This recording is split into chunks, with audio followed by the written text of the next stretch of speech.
Hi everyone and welcome.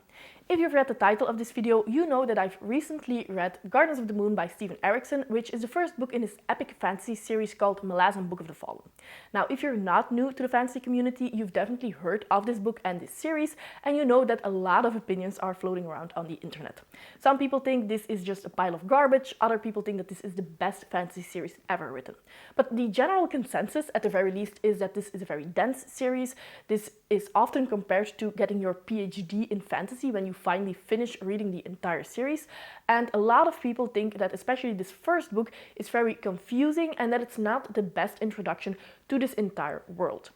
Now, I thought that was very daunting, and a lot of these conceptions can get you very anxious to start this series. So I wanted to take the time today to first of all talk about my ideas, what I thought of this first book, what worked for me, what didn't, but also look at some of these conceptions and say whether or not I think they are exaggerated or if it's actually true. Because I can at least say that I think this is not as difficult and as dense as some people make it out to be.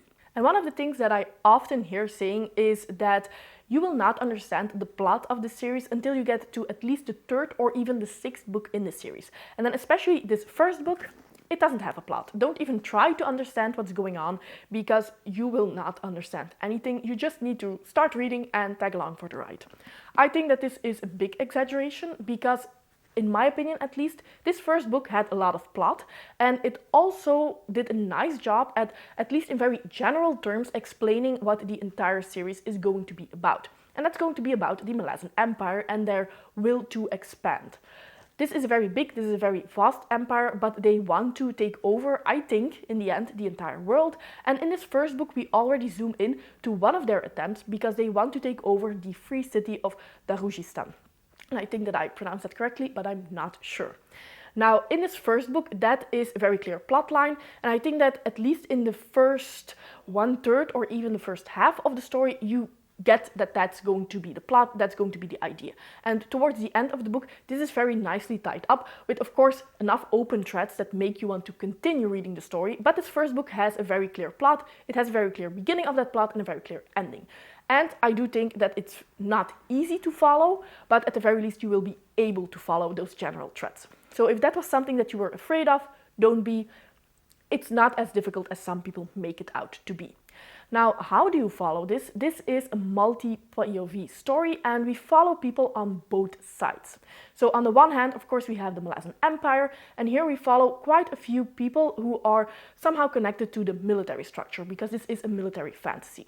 So we follow soldiers, we follow mercenaries, but we also follow mages, for example, because yes, this is fantasy, this is epic fantasy, there is a lot of fantasy and magical elements going about, and one of them are these mages.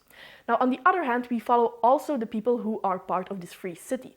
Here we also follow mages, we follow some politicians, but most of all we zoom in on some people who are part of the underground. So thieves, assassins, and also some mages who have connections to this underground. So definitely a lot of POVs, and that's not the easiest to get used to. It's also a denser plotline because on the one hand you have, of course, the Malazan Empire against this free city, but then in this Malazan Empire structure, in the military structure, you also have some struggles because and this is actually due to the history of the Malazan Empire, because 20 years ago there was a coup. You used to have an emperor, now you have an empress, and some people in this military structure were around when the emperor was still at the head of this empire, and others have now recently risen to power. And you do have a lot of struggles there. You also have some personal vendettas, you have some personal aims that you get to know when you get to know these characters.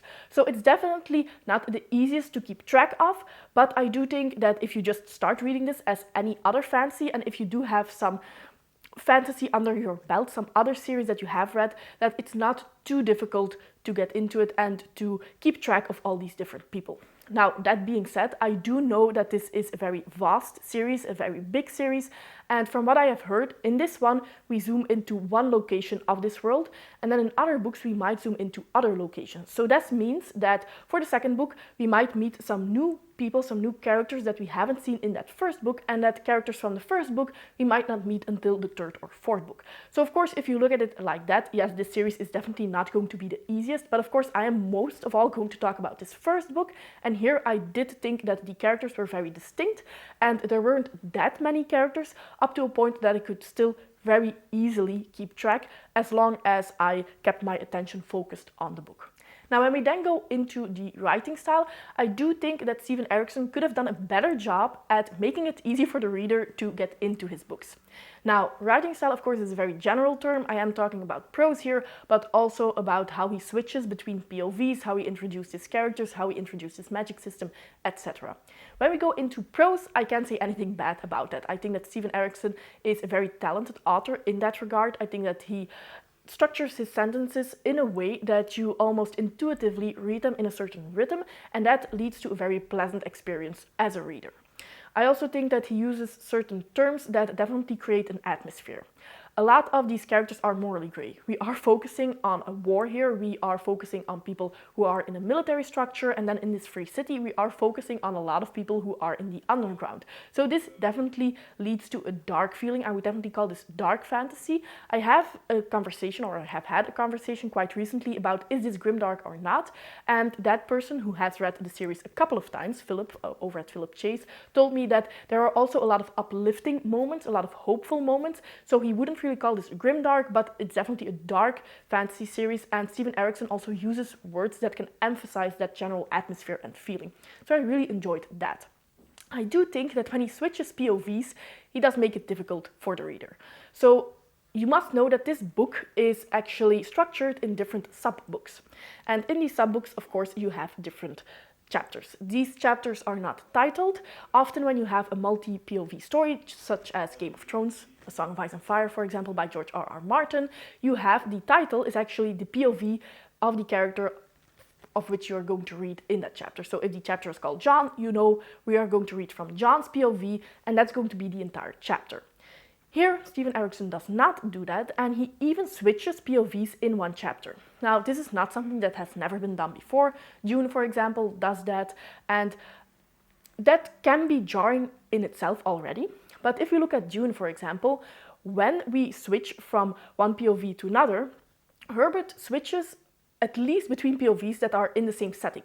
For example, the dinner scene in Dune, we do switch from different POVs, but all of the POVs that we follow are part of this dinner. They are seated around the table. In Malazan, or at least in this first book, Gardens of the Moon, Steven Erikson takes it a step further, where you have different POVs in one chapter, but these are often not connected to each other, especially in the first couple of 100 pages, I should say. You can be with Tattersail, for example, in the beginning of a chapter, and it might take you a couple of sentences before you realize that, okay, now we are with Tattersail. And you read a couple of paragraphs. Suddenly you are at the fourth paragraph, you are a couple of sentences in already, maybe 5, 6, even more, and all of a sudden you realize I'm no longer with Tattersail. I'm not only not reading from her POV, but at this point I'm not even with her anymore. I switched from to a completely different POV in a completely different part of this world. And then you have to backtrack. You have to go back and see where did this switch happen, and now I need to reread it. And that can sometimes bring you out of the story, and I do think that Steven Erikson could have done a better job at least in those first couple of sentences already, establishing we now switched POV. But I have heard that he gets better at that if the story moves along in the next couple of books. Now, this is a multi-POV story. We do have a big cast of characters, and luckily they can be lumped together into small subgroups, which makes it easier to keep track, but still, a multi-POV story told from third person. As a character-driven reader, I was a little bit worried that I wasn't going to be invested. And I do think that you are further away from these characters. You don't really feel for them as much as you would from first-person POV, for example, but still, I thought that they were very engaging and very interesting because, like I said, all of these are morally grey characters, and all of them have a backpack, all of them have history, and they have trauma. But you don't know this from the get-go. This is information that you get throughout the book when these characters have a conversation or when something happens, and then this is revealed to you. which is something that I quite enjoyed.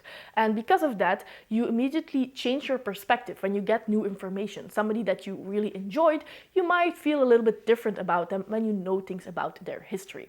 What I also liked is that in these POVs, you only know what the character in which POV you are reading knows. And sometimes this can also be misconceptions and false information, but that's what you need to deal with. So because of that, even though it's third POV, even though you have a clear narrator, it's still colored with the ideas and with the knowledge of our different characters. And sometimes you need to piece together what's actually true.